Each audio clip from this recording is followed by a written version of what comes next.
네, 반갑습니다. 전자칠판 자주 묻는 질문 김과장입니다. 이번 영상은 선생님들께서 수업을 하실 때 한 번쯤 해보셨을 고민들, 그런 걸 해결하기 위한 방법은 뭐가 있을까에 대해 준비를 해봤는데요. 칠판에 판서를 할 경우 금방 지워야 해서 중요한 내용일 때 다시 적어야 하는 불편함, 학생들이 필기를 따라가지 못할 경우 선생님 잠시만요 라는 말이 반복되는 경우도 있습니다.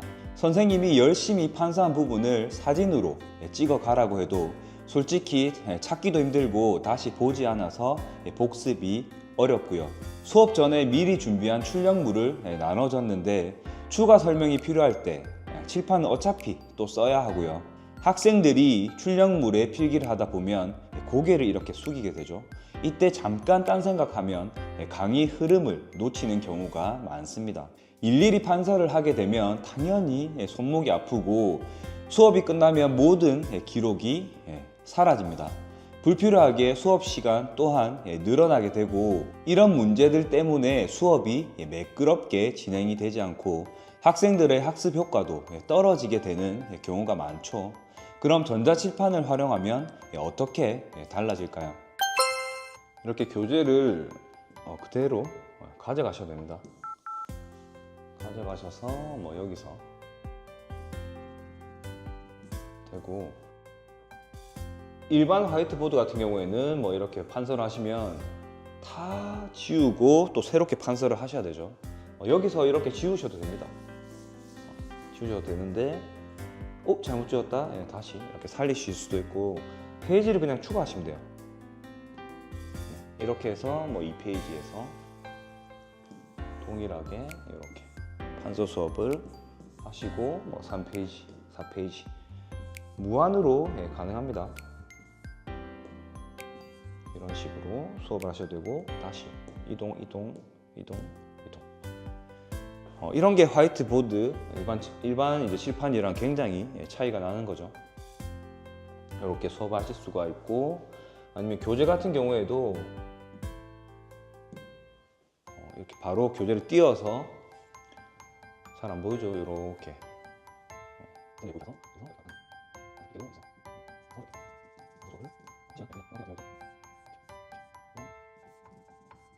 이렇게 수업을 하시면 되고, 그리고 이런 것들이 모두 녹화를 하실 수가 있습니다. 판서 수업 블라블라 이렇게 띄우고, 질문 이런 걸 다 녹화해서 저장.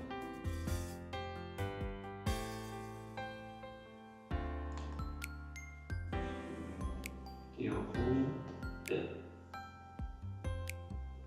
성공.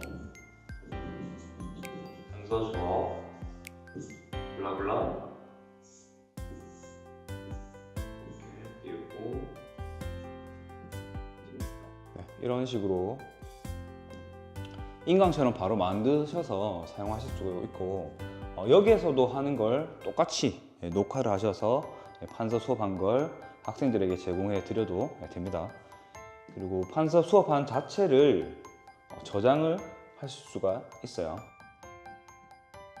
저장을 하시면 원하는 파일 형식으로 PDF 이렇게 저장을 하시고 학생들한테 이 파일 자체를 제공을 해 주셔도 깔끔하겠죠. 전자칠판을 활용하면 이렇게 문제를 해결할 수 있습니다. 필기 내용을 지우지 않고 계속 활용할 수가 있습니다. 기존 칠판처럼 자유롭게 필기하면서도 모든 내용을 저장할 수가 있죠. 필기 내용을 지울 필요 없이 유지할 수가 있어서 설명이 일단 끊기지 않습니다. 그리고 자연스럽게 이어지죠. 필요하면 이전 페이지로 돌아가 다시 설명할 수도 있습니다. 필기 내용을 즉시 공유하고 복습을 도울 수가 있는데요. 수업이 끝나면 전자칠판에 작성한 내용을 PDF로 저장해 학생들에게 공유해 줄 수가 있습니다. 학생들은 필기 부담 없이 수업에 집중할 수가 있고, 복습할 때도 필요한 자료를 쉽게 찾아볼 수가 있죠. 출력물과 전자필기를 동시에 활용할 수가 있는데요. 미리 준비한 출력물에 있는 내용을 그대로 화면에 띄워서 활용하면서도 부족한 부분은 전자칠판에 바로 판서를 하면서 보완을 해줄 수가 있습니다. 출력물 내용을 표시하거나 강조하면서 설명할 수도 있기 때문에 학생들의 이해도가 훨씬 더 높아집니다. 추가 설명이 필요할 때는 칠판을 따로 사용할 필요 없이 화면 위에서 바로 판서할 수 있다는 게 가장 큰 장점이죠. 판서를 할 때 확대, 축소하면서 더 자세한 설명이 가능합니다. 작은 글씨도 확대해서 보여줄 수 있어서 가독성이 뛰어나죠. 복잡한 개념을 한눈에 정리하면서도 설명할 수 있어서 학습 효과가 높아질 수밖에 없습니다. 학생들의 수업 참여도가 높아지는데요. 중요한 내용을 강조하거나 색상을 바꿔가면서 설명할 수가 있습니다. 수업 후 필기를 다시 공유하면 학생들이 복습할 때 훨씬 편리해지게 되죠. 자기주도 학습도 가능한 게 바로 이 전자칠판 수업입니다. 강사나 교사의 부담이 줄어드는데요. 필기한 내용을 다시 정리할 필요 없이 그대로 저장할 수가 있습니다. 녹화 또한 가능하고요. 이런 반복 설명이 줄어들기 때문에 수업 시간이 더욱 효율적으로 운영이 됩니다. 하지만 전자칠판 구매를 쉽게 결정할 수는 없죠. 이 초기 비용이라는 문제가 발생할 수 있는데요. 전자칠판이 기존 칠판보다 가격이 높은 건 사실입니다. 하지만 수업 내용을 디지털로 저장을 하고 재사용할 수 있기 때문에 같은 내용을 반복해서 설명하는 시간을 줄일 수 있다는 장점, 장기적으로 보면 시간과 비용을 절감할 수 있는 투자라고 할 수가 있습니다.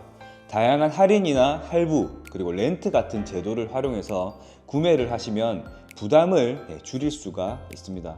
자, 사용이 어려운 건 아닐까 하는 생각도 드실 텐데요.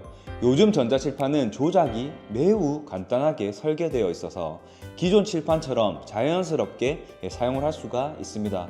핸드폰 수십 가지 기능이 있어도 나에게 맞는 몇 가지 기능만을 사용하시죠. 전자칠판도 나에게 맞는 기능 몇 가지만 익히셔서 사용하시면 되고, 사용자 교육을 신청하셔서 익숙해질 때까지 도움을 받으시면 됩니다. 자, 필기감도 실제 칠판과 비슷하게 개선되어 있어서 어색함 없이 바로 적응하실 수가 있습니다. 자, 그러면 어떻게 설치하는 게 좋을까요? 벽걸이형, 이동형 등 다양한 옵션이 있는데요. 강의실 환경에 맞게 선택할 수가 있습니다. 보통 학원 같은 경우에는 이동을 해야 될 수도 있고, 다양한 선생님들이 사용할 경우 키에 맞춘 높이 조절이 가능한 스탠드로 설치를 하시면 좋고요. 학교는 보조칠판이나 보조장의 사이즈가 정해져 있기 때문에 거기에 맞춰서 전자칠판이 설치된다고 보시면 됩니다. 자, 이제 남은 건 어떤 전자칠판을 선택할지인데요. 앞서 말씀드린 수업에 유용한 기능들이 탑재되어 있는 제품을 선택하시면 좋겠죠. 어떤 전자칠판이 가장 나에게 적합할지 고민된다면 아래 댓글에 무료 상담을 신청해 보시면 됩니다. 사용 환경에 맞는 전자칠판 사양을 추천해 드립니다. 그리고 직접 체험이 가능한 쇼룸을 안내해 드리고요. 실제 수업에서 어떻게 활용할 수 있는지 알려드립니다. 전자칠판 하나로 수업 방식이 완전히 달라질 수가 있습니다. 지금 바로 상담 신청을 하시고 더 효율적인 수업을 경험해 보시면 좋을 것 같습니다. 영상이 도움이 되셨다면 좋아요와 구독 눌러주시고요. 다음 영상에서도 더욱 유용한 정보로 찾아뵙겠습니다. 감사합니다.